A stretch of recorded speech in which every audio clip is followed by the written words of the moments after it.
We all want the right to make important decisions about our bodies, but these women say that's being taken away from them by doctors who believe that even if they've already had children, the mums are too young to have this procedure. It's definitely double standards. It all come down to my age. I'm too young to make a choice. When it comes to sterilisation, it is a much more invasive procedure for a woman. They should have a right to say they don't want kids, full stop. They should have a right to say they finished having kids. In 2019, you'd think if a woman decided she no longer wanted children, she could make that call herself. My body, my choice. But it seems as if some medical practitioners don't trust young women to make that decision for themselves. Talia Light has 3 beautiful children and one who didn't make it. Her most recent birth with baby Montana was quite traumatic as she experienced postpartum hemorrhaging. And I lost half my body's worth of blood and got told that if I was to have any more babies, I wouldn't make it through the next pregnancy. Talia wants to undergo tubal ligation, more commonly referred to as having your tubes tied. But despite the medical risks that would be involved in any future pregnancies, she's been refused. At 23, she's been told by doctors she's too young for the procedure. It really upset me, and it upset me even more that it was a male taking the right to tell me no. And the fact that they also turned around and said, why doesn't your sexual partner get the snip? He's only a year older than me and I'm 23, but he can make that decision and I can't. He's allowed that right over his body, but us females aren't allowed to say over ours. I should have a right to be able to walk in and say, I don't want children, I've had enough, my body is at risk. Lauren Clark had medical issues with both of her pregnancies, going into premature labour and hemorrhaging more than 2 litres of blood. With 2 children and a stepson, she and her husband decided their family was complete. We decided 3 kids was enough for us, and pretty early on we made the decision that no more after this. At the time, Lauren was 25. She asked 5 different medical practitioners to perform tubal ligation, and all of them refused.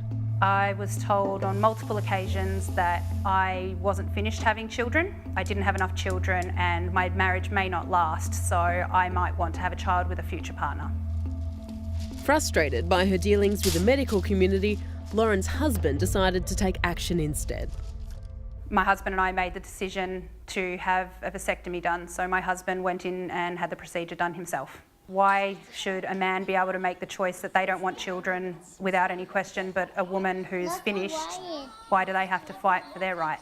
We understand that this is a balance between her autonomy as a woman to decide what she wants to do with her own body versus the research that says if you request this at such a young age, there is a high chance that you will regret that decision. Obstetrician Dr Rick Gordon says most doctors in Australia will not perform sterilisation procedures on women under the age of 30. It's unclear exactly why this is the benchmark, and there are no medical reasons why the line is drawn at 30. However, numerous studies have shown that the likelihood of regret after a tubal ligation procedure is higher if a woman is younger, with one study indicating that if a woman was aged between 18 to 24, she was 4 times more likely to request a reversal than if she was over 30. There is a significant risk that you will regret that decision and want to change that decision for a whole lot of socioeconomic or relationship changes down the track. So doctors are very reticent to offer sterilisation to very young women simply because they may change their mind, and there are other alternatives.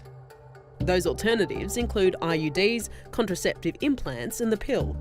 And when it comes to sterilisation for women, it is a much more invasive procedure than it is for a man, normally requiring keyhole surgery. But Talia says she fully understands the permanence of the operation and has had more than enough time to process the impact it would have on her life. For her, it's about having control of her reproductive future. Why does a male get to make that choice and we don't? It frustrates me. How do you think you'd respond to Talia? I think I'd make sure that she had been counselled appropriately by her previous doctors, but if she is still adamant and given the history in this individual case, I think she has a right to be sterilised. We are running a Facebook poll to see if you think doctors should have the right to refuse surgery based on personal grounds. 36% of you agree and 64% do not.